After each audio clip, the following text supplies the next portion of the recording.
Jadi ketika kita wirid, kalau kita mampu, ya istihdar.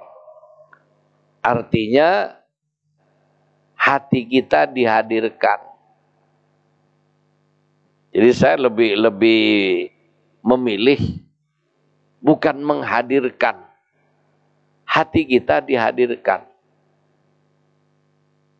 Bagaimana artinya?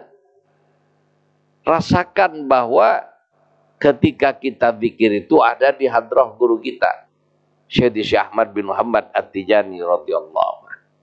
Hadirkan hati kita di hadrahnya. Karena merasa ada di depannya, ya kita kalau mampu ngebayangin sosok beliau yang sempurna.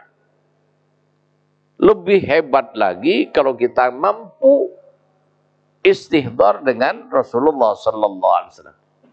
Ngebayangin sosok Rasulullah sallallahu alaihi wasallam sebagaimana dijelaskan dalam Syama'il Muhammadiyah yang ditulis oleh Imam At-Tirmidzi.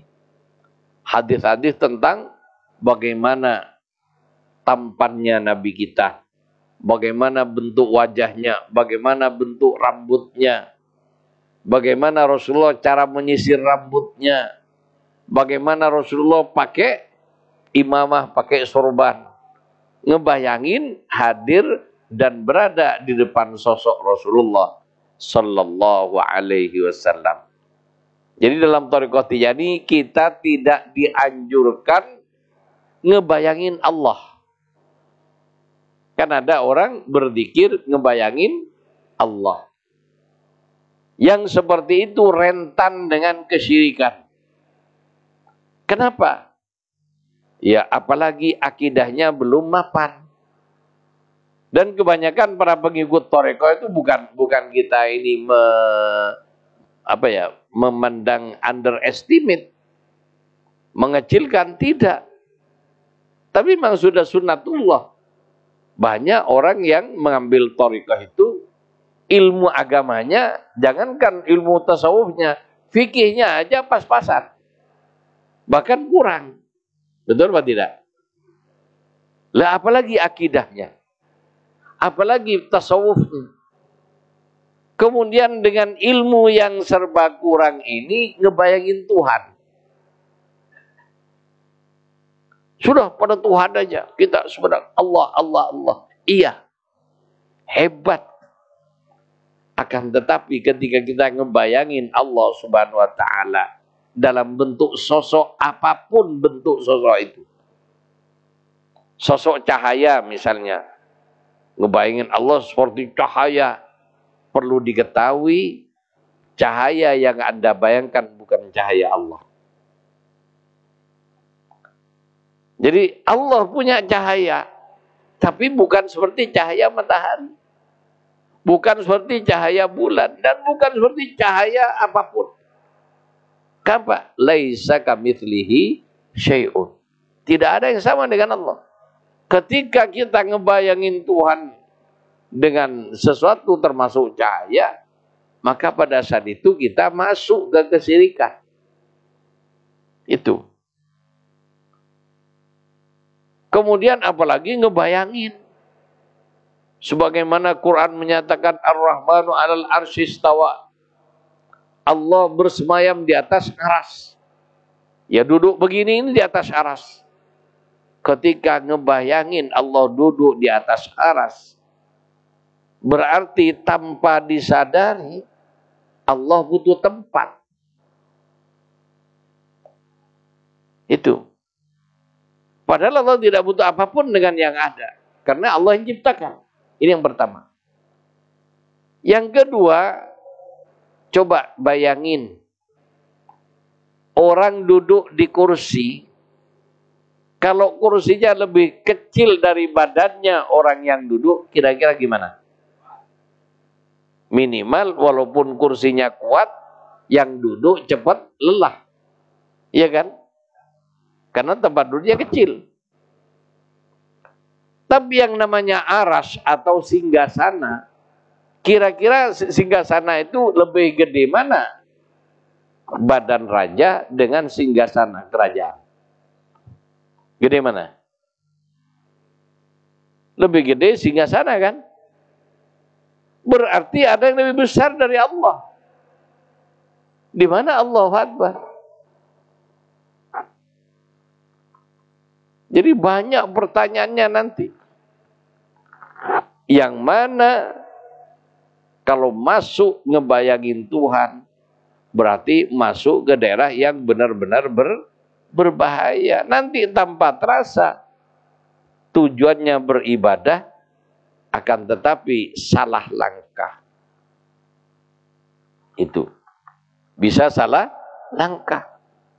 Oleh karena itu dalam thariqah Tijani berbeda dengan thariqah lain. Dalam thariqah Tijani kita tidak diperkenalkan secara khusus untuk menghadirkan hati di hadrat Allah Subhanahu wa taala, tidak. Kenapa? Karena dijamin mustahil. Itu. Mustahil ngebayangin ada di hadratnya Allah Subhanahu wa taala. Itu. Kenapa? Yaitu laisa kamitslihi syai'un. Tidak ada yang sama dengan Allah. Kemudian yang kedua, kita dianjurkan ngebayangin andaikan mampu diri Kanjeng Nabi sallallahu alaihi wasallam. Ngebayangin Rasulullah. Itu pun sebagaimana saya katakan, hadirkan hati kita, jangan hadirkan Rasulullah. Itu. Hadirkan hati kita di hadrahnya. Karena juga banyak kalimat-kalimat ya, yang sepertinya hebat. Apa? Menghadirkan Tuhan dalam sholat. Ada kan buku menghadirkan Allah dalam sholat. Ada bukunya. Jadi kalau menghadirkan Allah berarti Allah ada dari kejauhan dihadirkan. Diundang dengan sholat. Syirik apa enggak? Itu. Padahal Allah maha dekat. Lebih dekat daripada urat nadi.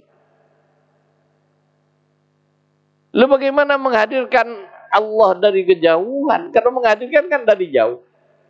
Minimal ada jarak. Itu. Oleh karena itu jelas. Jangan masuk sama sekali ke masalah Tuhan bahaya. Itu.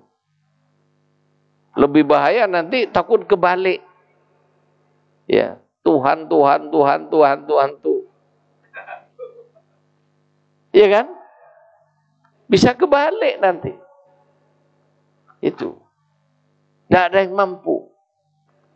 Makanya karena seperti itu Rasulullah membimbing kita menghadirkan hati di hadrahnya Rasulullah. Kalau mampu. Terus bagaimana kalau tidak mampu? Cukup hati kita hadir di hadrahnya Syekh radhiyallahu. Itu pun juga kalau mampu.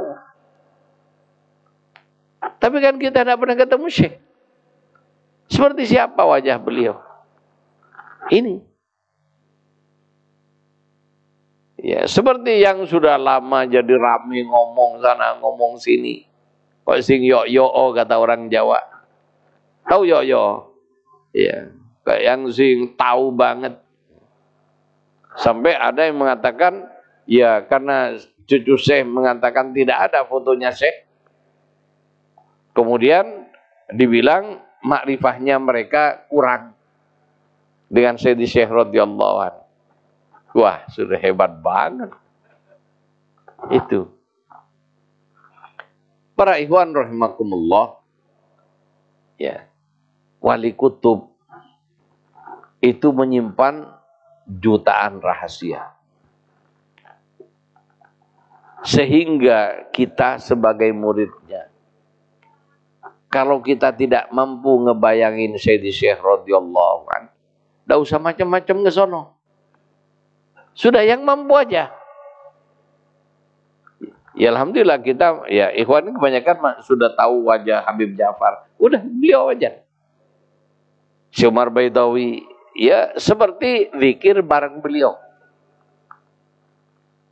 Cukup daripada ngebayangin sesuatu yang tidak terjangkau.